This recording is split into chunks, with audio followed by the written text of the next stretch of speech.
პრემიერ-მინისტრის განცხადებით დონალდ ტრამპმა აღნიშნა, რომ მისი მიზანია ამერიკის სტრუქტურების გათავისუფლება Deep State-ისგან. მისი თქმით, ამას თუ გააკეთებს, ეს პირდაპირ დადებითად აისახება საქართველოს ინტერესებზე. როგორც ირაკლი გობახიძემ აღნიშნა, მთავარია რას გააკეთებს დონალდ ტრამპი და არა ის, რას გააკეთებს რომელიმე კონკრეტული სხვა პოლიტიკოსი.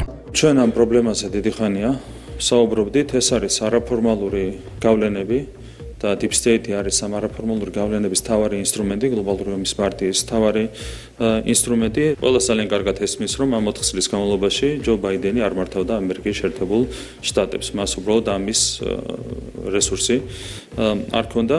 რეალურად დღის შუქზე გამოვიდა ეს პრობლემები, რაც ქონდა ამერიკის შეერთებულ შტატებში ოფიციალურ სტრუქტურებს, იგივე პრობლემები აქვს ევროკავშირშიც ოფიციალურ სტრუქტურებს. ანუ რაზეც ჩვენ საუბრობდით ამ 3 წლის განმავლობაში ძალიან აქტიურად, პრაქტიკულად ამაზე უკვე ტრამპის ადმინისტრაციის მომავალი წევრები საუბრობენ. ჩვენ გვაქვს ძალიან დიდი იმედი, რომ ორივე მიმართულებით ამ Deep State-ის პრობლემას სრულად დაიცლება.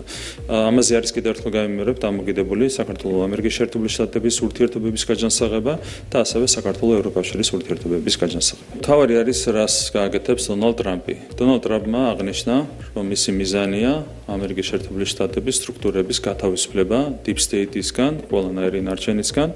თუ ამას გააკეთებს, ამ შემთხვევაში ეს პირდაპირ აისახება დადებითად საქართველოს ინტერესებზე და ასეთ პირობებში გაჯანსაღდება ურთიერთობები საქართველოსა და ამერიკის შეერთებულ შტატებს შორის.